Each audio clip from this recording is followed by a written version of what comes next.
وَجَعَلَ لَهَا رَوَاسِيَ، اور اس کے لیے لنگر بنائے۔ سبحان اللہ۔ دیکھیں جی قرآن کریم کی اس آیت میں اس لفظ پہ پھر غور کیجئے۔ رب نے فرمایا اس نے زمین کے لیے لنگر بنائے۔ لنگر سے مراد یہاں پہ پہاڑ ہیں۔ جو زمین ہلتی تھی تو اللہ تعالیٰ نے اس کے اوپر پہاڑ پیدا فرمائے تو وہ ٹھہر گئی، رک گئی۔ بیری جہاز چلتے ہیں نا جی، جہاں انہیں روکتے ہیں تو کہتے ہیں لنگر انداز کرنا۔ جہاز کے بھی لنگر ڈالے جاتے ہیں۔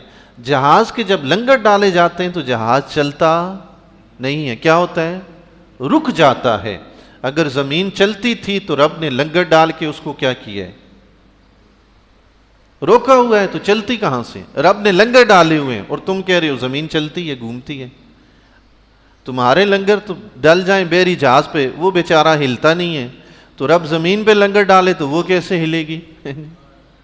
اس آیت سے یہ ثابت ہوتا ہے کہ زمین متحرک نہیں، زمین ساکن ہے۔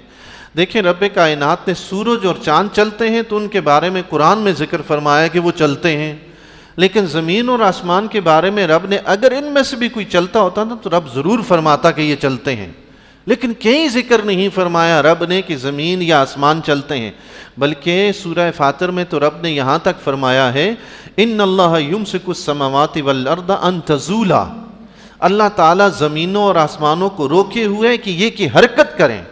اس نے تو ان کو جنبش سے ہی روک دیا، تم کہہ رہے ہو گھومتی ہے، اور لاکھوں کلومیٹر کی رفتار سے گھومتی ہے۔ خدا کے بندے، چند ہزار کلومیٹر جہاز چلتا ہے، مجھے آپ یہ بتائیں چند ہزار کلومیٹر جہاز کی رفتار ہوتی ہے، لاکھوں کلومیٹر زمین کی رفتار ہوتی ہے، جہاز بھی ادھر جا رہا ہے، زمین بھی ادھر جا رہی ہے۔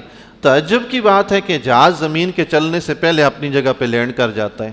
مجھے آپ یہ بتائیں دائیں سے بائیں زمین گھوم رہی ہے، چل رہی ہے لاکھوں کلومیٹر کی رفتار سے، اب جہاز بھی اس طرف سے ادھر اڑنا شروع ہوا، زمین کی رفتار تیز ہے یا جہاز کی؟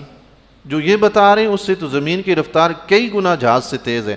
اب مجھے یہ بتائیں کہ جہاز اپنے مقام پہ اترے گا کب؟ کیسے پہنچے گا؟ ہو ہی نہیں سکتا۔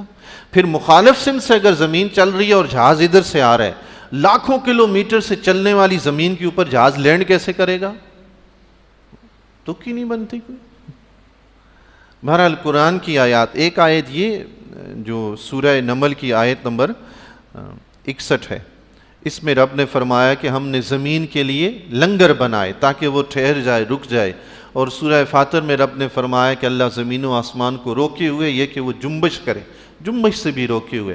ہمیں تو قرآنی آیات سے یہی سمجھ آتا ہے کہ زمین متحرک نہیں، زمین رکی ہوئی ہے۔ اب اعتراض یہ پیدا ہو جاتا ہے کہ پھر دن رات کیسے بنتے ہیں، موسم کیسے بدلتے ہیں؟ بھائی وہ سورج اور چاند کے چلنے سے بدلتے ہیں۔ دن رات سورج اور چاند کے چلنے سے بنتے ہیں، موسم سورج اور چاند کے چلنے سے بدلتے ہیں۔ زمین کے چلنے سے نہ موسم بنتے ہیں نہ دن رات بنتے ہیں۔